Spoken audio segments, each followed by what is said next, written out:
Well, I hate to say it, but I personally cannot work that way. I guess I am fired. Well, wait a minute. Now, Mama, you've been on my back for years to turn a profit here. Now, when I finally start doing something about it, you want to dump the station. I'll tell you something, Mama. He goes, I go. What? Yeah, you got it. Arthur, you've never spoken to me in that tone of voice before. Yeah? Well, do you like it? I hate it. Oh. But it's the first hint of backbone I've ever seen in you. Young man, we'll play it your way for a while. You've got the deal. Thank you, ma'am.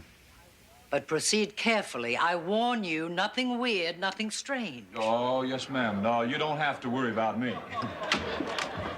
Andy, my man. How's it going? All right. What is that? May I introduce Mr. Venus Flytrap?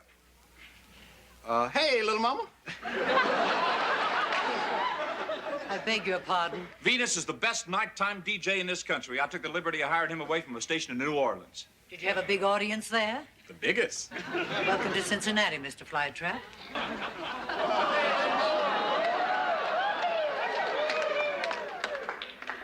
Well, you're probably looking for the dance studio upstairs. No, I need to see my man. Which man is yours? The dude's name is Travis. Uh-huh. Well, I'm afraid the dude is in conference right now. I'm cool. I'm sure you are. I'm the new nighttime DJ. In WKRP, when Venus Rising introduces himself, he mentions that he was a school teacher to us. The fact is, he wasn't lying. Venus's cast member, Tim Reid, had a previous career leading up to KRP. In the late 60s, he began as a school teacher with his friend Tom Dreesen, teaching kids to stay off drugs, which were exploding with the counterculture movement. He's about to be on the first stage out of town. Oh, where's the nearest elementary school? Say what? There have been several comedic duos over the years. Probably the most legendary was the duo of Richard Pryor and Gene Wilder, with 70s and 80s classics like Stir Crazy, See No Evil, Hear No Evil, and Silver Streak. However, Tim Reid, Tom Dreesen became the first black-white American comedy duo ever, the groundbreaking comedy duo of Tim and Tom. I was very active in community affairs in the Junior Chamber of Commerce. Tim joined the JCs, and we worked on a drug education program. We had a concept to teach grade school children the ills of drug abuse with humor. You know, they actually were not teaching drug education in colleges or in high schools in those days, so we were really pioneers at that. So we went into the elementary schools, the grade school, and it became a huge success. And one day a little 8th grade girl said, "You guys are funny." A little 8th grader said, "You guys are funny. You ought to become a comedy team." Yeah. We've been listening to 8th graders ever since. Ever since. Is that what this is a picture of here? Yeah, that's us in one of the classrooms. Yeah. Harvey, Illinois, 1968. There they are talking to the kids about, you know, don't be taking drugs. We played music and did jokes and all. And then what is this? Okay. That was when we took her advice, and that's our first picture. Tim and I like to refer to this picture as, that looks like Slick and Bones. That was the first. We went on stage right after that for the first time. So Tim Tom delivered sharp, energetic stand-up built on their natural chemistry and the fresh perspective of being one of the first black and white comedy teams in America. Their act mixed observational humor, quick banter, and playful cultural commentary, often highlighting their different backgrounds in a way that was funny, smart, and ahead of its time. With smooth timing and improvisational flair, they balanced pointed social insights with warm, crowd-pleasing laughter, making them a unique and influential pair in stand-up history. Bringing the night, right? Every time we do a TV show, you get to play the black guy. Yeah, that's springing it on me, all right. Today, I'm gonna be the brother. Don't tell me, a hockey puck. What is this, man? I'm gonna be the brother. You always get to be the brother. When we were in Detroit, I was watching them brothers every day. You've been eating them ribs again. That's what you've been doing. Get out. I dig the way the brothers dress. The brothers are so sharp. You notice that? Yeah. And the way the brothers walk. I dig the way the brothers walk.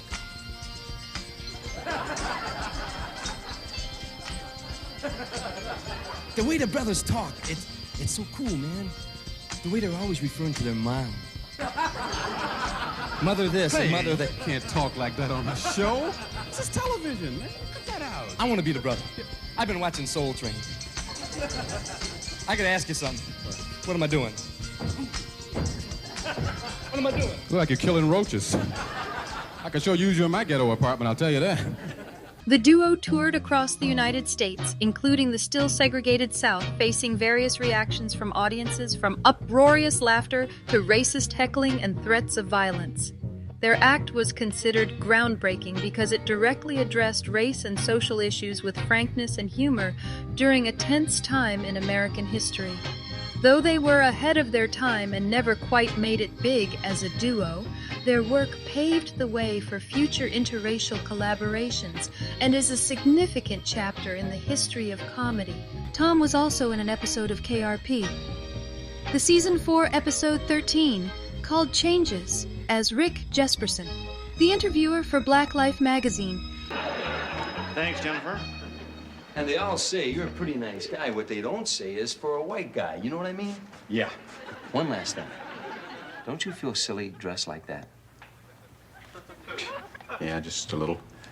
All the hip dudes down at the magazine dress like that guy. See ya. You go out and you get gigs in the beginning, and that must have been tough, because in those days, there weren't comedy clubs everywhere, so you really had to kind of pick and choose and make your own venues. There were no comedy clubs in America in those days, and there was one in New York, Improvisation, but it didn't pay. So Tim and I would go anywhere we could, and actually the fourth time we ever appeared on stage, it was our fourth time, a guy put a lit cigarette out in Tim's face. And, and then tried to beat me half to death. Yeah. You know, He was a huge man. He outweighed us about 100 pounds. And I remember in the struggle, I grabbed a full bottle of ketchup and I hit him over the head. Bam! And he didn't recognize the blow whatsoever. Really? I said to myself, Tom's really in trouble. Yeah.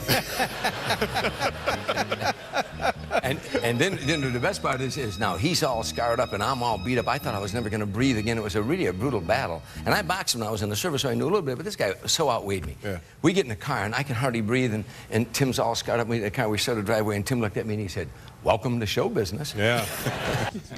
I want to be the brother. Man, you just can't come out on a show and become black. It ain't that easy. Man, look, you got to pass the test, man. There's a lot of things before I turn you loose on some south side of some city. Ask me anything. All right, I'm going to ask you some questions. You think you can handle it now? I can handle it. All right. Here's a setup. Pretend this is a black neighborhood. All right. Now I'm standing on the corner. You pretend you're another black man. Walk up to me and start a conversation. All right. Now I'm standing on the corner with some more black people, selling radios and things. Now you come up. What are you doing on the corner? I'm standing on the corner. Now you just come up. Okay. I need motivation. Yeah, I'm waiting for the bus. Okay, waiting for the bus. Waiting for the bus.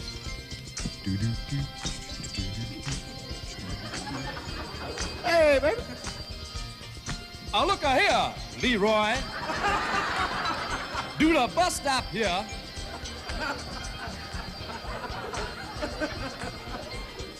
What do you think this is, Amos and Andy? Do the bus stop here. You're gonna die in natural causes. What you mean? Some dude in the natural gonna kill you.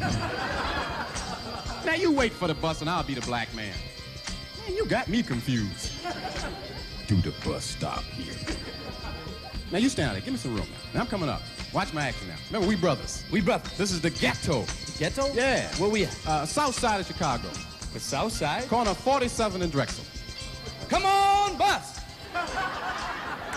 Come on with that bus!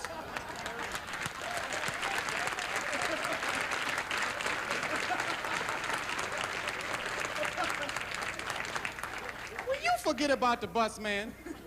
Taxi! You waiting on me. I gotta get out of this neighborhood. I've got a heart murmur. Heart murmur? My heart keeps murmuring, get out of there, Whitey, get out of there, Whitey.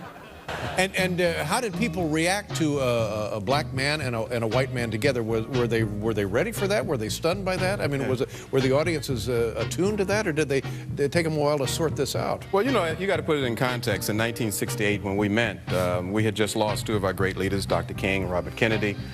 We'd just gone through the 68 convention, which was a ride. There was demonstrations in the streets, anti-Vietnam War demonstrations, drug revolution, sex revolution, riots, race riots. So we thought, what a good time to go out and do black and white comedy. Yeah. You thought it was a good idea. Let me at him. What about that? Look, man, you're a black man. This is your idea. I'm already black. Now you wait for the bus. Now I'm coming up. check me out now. Remember we brothers? We brothers. In the ghetto. In the ghetto. All right. Hey, what's happening, Jive? My main man. Say, look here, baby, this way I catch Big Mac. I gotta ease uptown, get me some new rags, you know, a couple fronts, pair of gators, go check them traps, do a little night crawling through the hood. That's out of sight, man. I didn't know you spoke a foreign language. That's ghetto talk, man. That's the way you talk in the hood.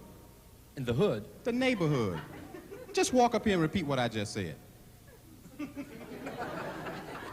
Come on now, I'm waiting for the bus. Hey, baby. Look here, man. This way I catch Big Rag. I gotta slide uptown and buy a bus. There's some alligators stuck in my traps. I'm gonna go crawl through the night with the hood on.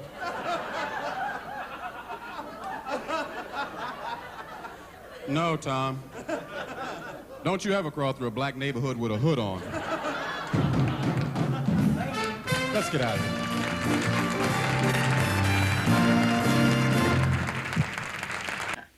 Well, he started it. Of course, I knew Mr. Travis liked games, but you, Mr. Flytrap, well, I thought you were more conservative. Oh, I am. Oh, he That's me. is. He is. He's a very conservative kind of guy. You should have seen me 4 years ago when I was teaching school in New Orleans. I used to wear three-piece suits. 4 years ago, you were a school teacher. When I hired you 4 years ago, you told me you were a disc jockey. Yeah, oh, I was. Part-time. You said your audience in New Orleans was the biggest. I remember the quote. Well... And Mr. Travis here confirmed the fact. I ever did clear up that little misunderstanding? No, you didn't. Well, since I have to wait for my son to realize what day it is, why don't you tell me all about it? Well, I'm waiting. Yeah, well, I guess I should start from the beginning. It better be good. We're counting on you, you nut. So Tim met Tom Dreesen in 1968 and began as a teacher, which led to stand-up comedy, which in turn led to his first TV show, The Richard Pryor Show.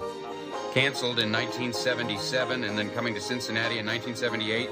You think they're trying to make you take something. They are. Oh, those teachers don't care about you that much, man. If you're not buying what they're selling, to hell with you. I'm just gonna promote you right out of there. Look, man, you believe they're trying to make you take something. I'm telling you, they got something that belongs to you.